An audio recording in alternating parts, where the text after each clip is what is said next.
Welcome to Room 9, the region's largest classroom. I am Mrs. Wright and I teach at Monroe Elementary in St. Charles.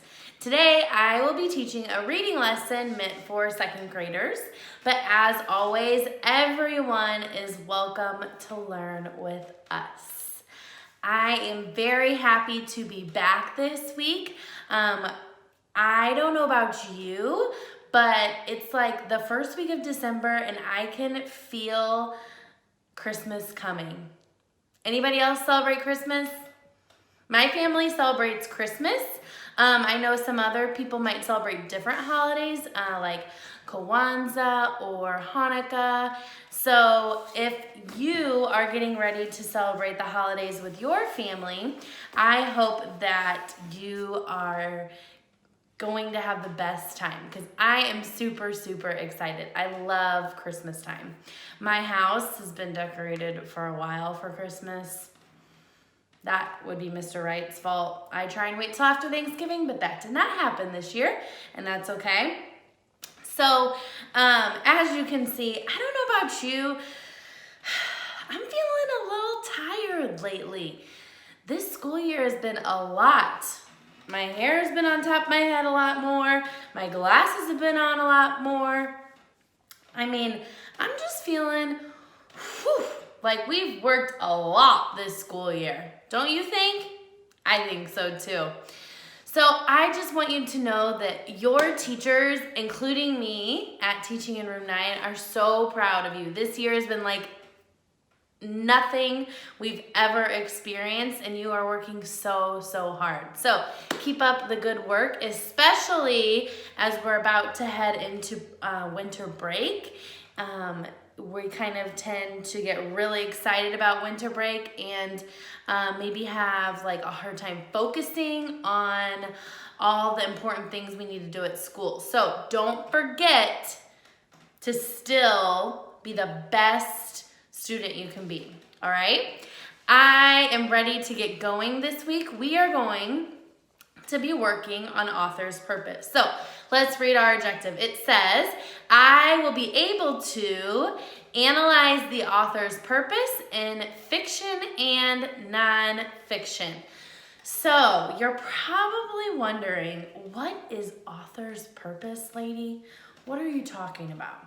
Okay, first of all, we know that the author is someone who writes something, right? Like when you're doing writing, you are writing books, maybe you're writing how-to pieces all about, maybe you're writing made-up stories, maybe you're writing stories about yourself. When you are writing, you are the author.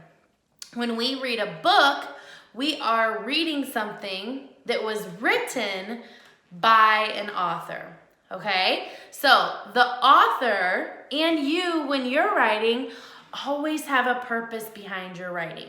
So if you are writing, a story and it's about these elves that steal Christmas, or you're writing about this little boy maybe that takes his family's menorah and hides it. I don't know, maybe all this stuff is made up. You are writing for a reason, and that reason is probably to entertain someone, right? So writers are authors, and authors always have a purpose behind their writing, okay? So author's purpose is the reason for writing. Now, these reasons could be different. I think sometimes there's more than one reason that an author is writing something. When you are reading nonfiction, more than likely, the author is writing to inform you of something, to explain something, or to describe something, okay?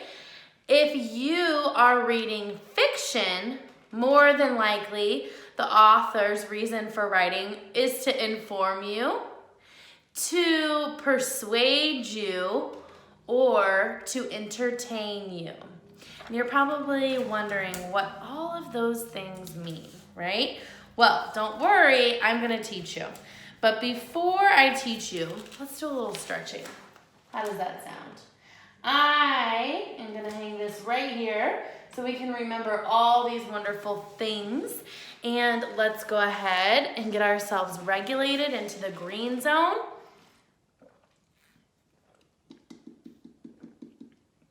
Water always helps me get into the green zone.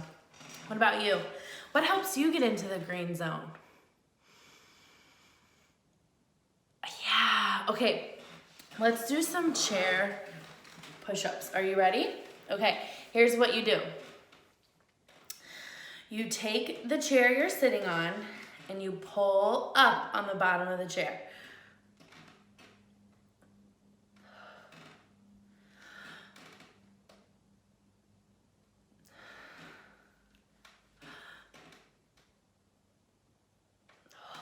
Good, okay. 1, 2, all the way up, all the way down. Every time. I bet if we went back and watched every episode, when I stretch up, I'm probably yawning. Okay, so let's talk about what each of those reasons for writing means. So if your reason for writing is to inform, that means that the author gives you information about a topic. So they're telling you any kind of information. So if I were reading a book about,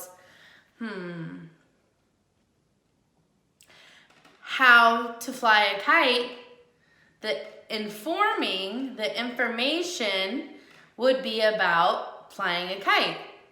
So inform can be fiction or nonfiction, actually. Explain. The author is telling you how or why. Explain. So when the author's purpose is to explain, they're telling you how or why. Good job. When the author's purpose is to describe, the author is telling who, what, when, where, why, and might use the 5 senses to do so. So describe. This you mostly see in nonfiction. Persuade. Persuade you mostly see in fiction. And when the author is trying to persuade you, they are trying to make you think, feel, act, or believe as they do. And last but not least, when you're reading fiction, authors might be trying to entertain, and they want the reader to enjoy their writing. That could mean that they make you laugh, cry, giggle, smile, happy, sad. They can make you feel lots of different things, but it's just for enjoyment, okay? Good. So we are going to keep these in mind as we read some books today. We are going to need a piece of paper and something to write with. So go ahead and grab that really quickly, a piece of paper and something to write with. I have mine right here. And I want you to set up your paper. And I'm going to fill it out. Oops, 1 second. Hang on. Move these papers. I'm gonna put on some sentence stems. So the author is writing to blank. I know this because. So these are the 2 sentence stems I want you to write down on your piece of paper. Give yourself a little room in this first one. The author is writing to, and we'll either put inform, persuade, entertain. I know this because. So the author is writing to, I know this because. I'm gonna move this a little closer and give you about 30 seconds to write this down. I'll say it again for you. The author is writing to, leave some space, I know this because.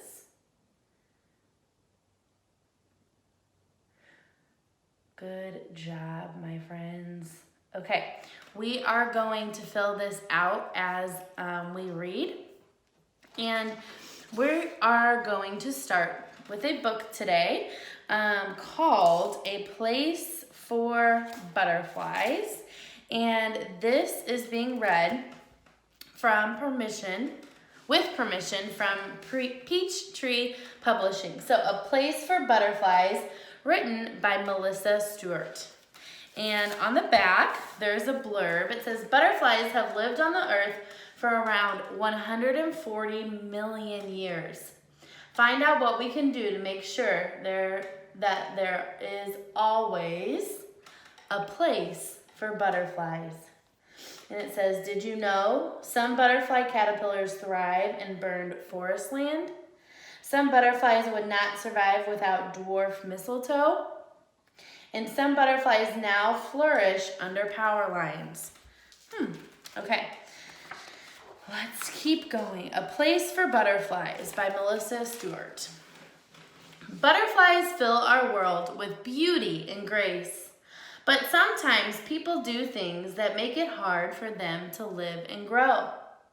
If we work together to help these special insects, there will always be a place for butterflies. A butterfly's life. And then it says egg, caterpillar, pupa. I always almost say pupa. And then an adult. As butterflies grow, they go through 4 life stages. A female butterfly lays her eggs on plants. When an egg hatches, a caterpillar wriggles out. After a few weeks of nonstop eating, the caterpillar becomes a pupa. It is surrounded by a hard shell called a chrysalis. When the chrysalis splits open, a winged adult enters the world. Give you a closer look at those pages. So you should be thinking inside your head right now, okay, is this fiction or nonfiction? And then, if it's nonfiction, are they informing, explaining, or describing? If it's fiction, are they informing, persuading, or entertaining? So let's start there. What do you think? Do you think that this is fiction or nonfiction? Yeah, I agree. I also think that it's nonfiction. Like all living things, butterflies need to eat certain foods. Many adult butterflies feed on flower nectar. When people have gardens in their yards, butterflies can live and grow. It says the eastern tiger swallowtail. Have you ever seen an eastern tiger swallowtail fluttering around a wildflower garden or resting on an apple tree? These butterflies spend their days sipping sweet nectar. Their favorite flowers include lilacs, apple blossoms, and wild cherry blossoms. When people grow trees and other flowering plants in their yards, eastern tiger swallowtail butterflies have plenty of food. There's a close-up of the pictures. Okay, now I am going to pull back out the definitions because we decided that this is nonfiction. So, nonfiction, the author's purpose will either be to inform, to explain, or to describe. So, if they are informing, the author gives you information about a topic. If they are explaining, the author is telling you how or why. And if they are describing, the author is telling who, what, when, where, why, and might use the 5 senses to do so. Okay, so keep those in mind. In a couple pages, we're gonna analyze which one we think it is. Oops, there we go. Some butterflies feed on sugary tree sap. When people work to protect forests, butterflies can live and grow. It says mourning cloak. Most butterflies feed on nectar, but mourning cloaks sip tree sap and juices from rotting fruit. When wooded areas are destroyed to make room for houses and other buildings, mourning cloaks have trouble surviving. When people protect and preserve forests, mourning cloaks have a place to live and food to eat.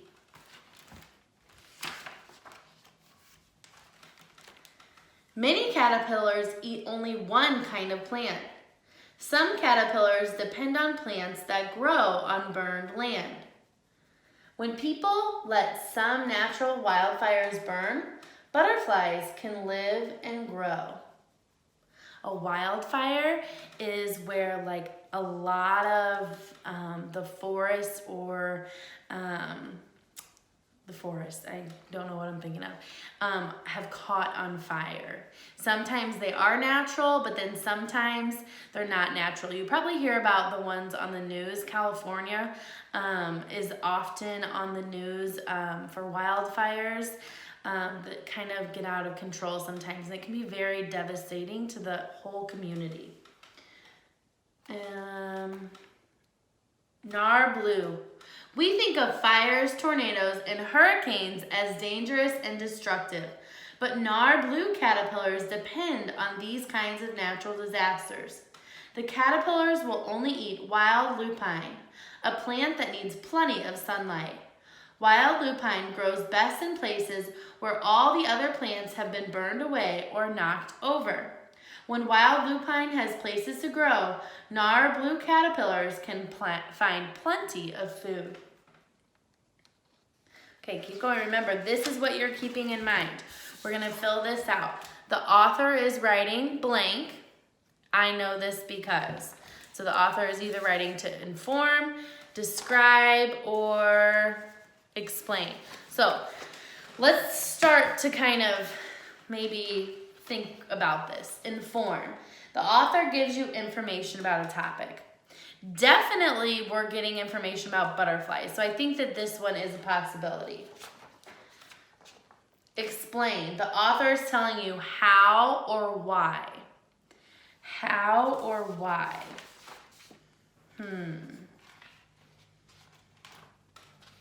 Maybe. And then this one, describe. The author is telling who, what, when, where, why, and might use the 5 senses to do so. I don't think it's this one. I agree with you. I think that this book is either trying to inform us or trying to explain to us. So I think we can eliminate describe right now, and we can keep reading to figure out if we think it's to inform or explain. Some caterpillars depend on plants that grow in wet places. When people protect swamps and marshes, butterflies can live and grow. Hensel's hairstreak. Hensel's hairstreak caterpillars must eat the leaves of the Atlantic cedar, a tree that grows in swamps. When people drain the water out of these wetlands, the cedar trees die. Without food, Hensel's hairstreak caterpillars would die before they turn into butterflies. That's one of the reasons it's important to protect the wetlands. Some caterpillars depend on plants that are poisonous to cattle and sheep. When farmers let these plants grow in fields where their animals don't graze, butterflies can live and grow. Poisonous means like whatever you're eating or consuming could kill you somehow. And graze means, like, to be honest, on the holidays, I graze the food. I just like eat small amounts all day long. Monarch. Female monarch butterflies always lay their eggs on milkweed plants. It is the only food monarch caterpillars can eat. But milkweed can give cattle and sheep a terrible stomach ache. Farmers don't want sick animals, so they often kill milkweed. But if they let milkweed grow in fields where their animals aren't feeding, monarch butterflies will be able to lay their eggs on the plants. Okay. Some caterpillars depend on plants that attack the trees people use to make paper. When people leave these plants alone, butterflies can live and grow. It says thicket hairstreak. Thicket hairstreak caterpillars must eat dwarf mistletoe, a plant that jams root-like sinkers into trees and steals food and water. Dwarf mistletoe often attacks the large evergreen trees that grow in western forests. For many years, forest rangers killed mistletoe because it was harming trees and used to make paper and other wood products. But now they are letting it grow so that it can provide food and shelter for thicket hairstreak, caterpillars, and other forest creatures. Butterflies need more than just food to survive. They also need to stay safe and healthy. Some butterflies are so beautiful that people like to catch and keep them. When laws stop people from collecting these special insects, butterflies can live and grow. Mitchell's Satyr? Because Mitchell's Satyr are so beautiful, many people want to add them to their butterfly collections. In 1992, the little insects were added to the endangered species list. Now it is against the law to catch and keep them. The Mitchell's Satyr is still in trouble, but scientists hope it will be able to survive. So have you guys noticed the pattern yet? It gives us information, and then the second page it says, when people stop doing whatever this page said, butterflies can live and grow. So that must be inform. The author gives you information about a topic.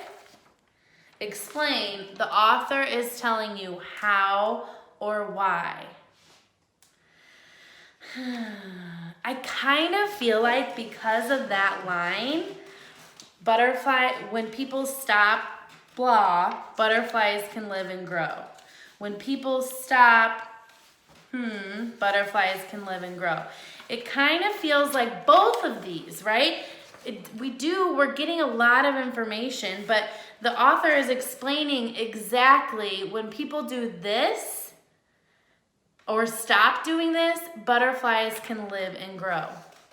So I want you to decide, which one do you think it is?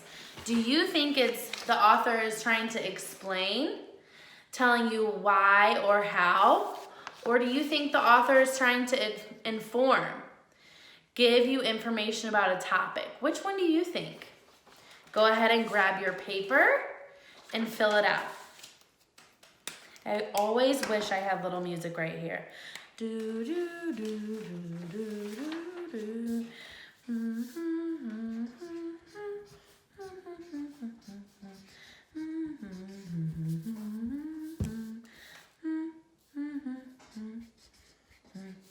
Keep going.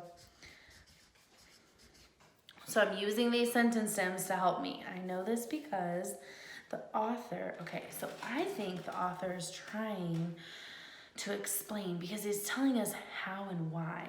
So I know this because the author is giving information. Giving information to explain how butterflies, can live and grow. Every sentence ends like that, so it's got to be that.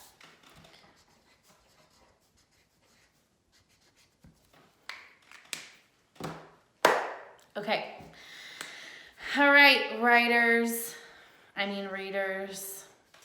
analyzers, right? Take about 2 more seconds. Finish it up. Okay, what do you think the author's purpose is? So use your paper and you can read it to the screen or find someone at home to read it to. So the author is writing to, I know this because. Go ahead. What do you think?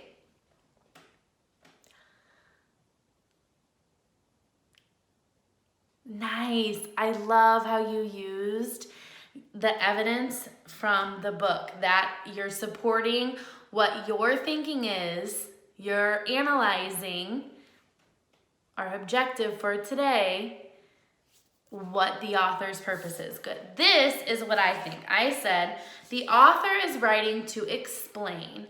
I know this because the author is giving information to explain how butterflies can live and grow. And that's what I think the author's purpose is.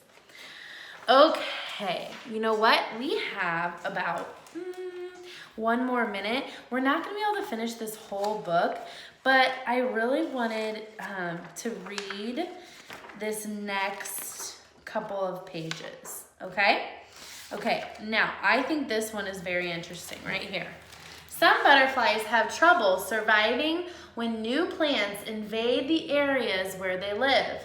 When people choose native plants for their yards, butterflies can live and grow.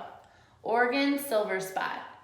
Scotch broom is a plant that grows naturally in Great Britain, but because it has pretty yellow flowers and grows easily, people in the Pacific Northwest planted it in their yards for many years. Over time, Scotch broom crowded so many of the naturally growing plants that Oregon silverspots need to survive. Now the butterflies are in danger of dying out.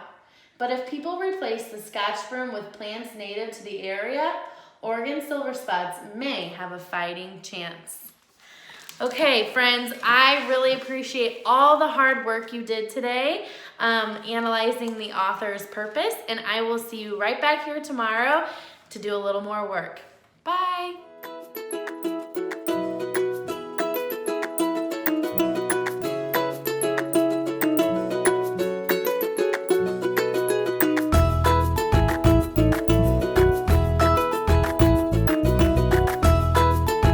Teaching in Room 9 is made possible with support of Bank of America, Dana Brown Charitable Trust, Emerson, and viewers like you.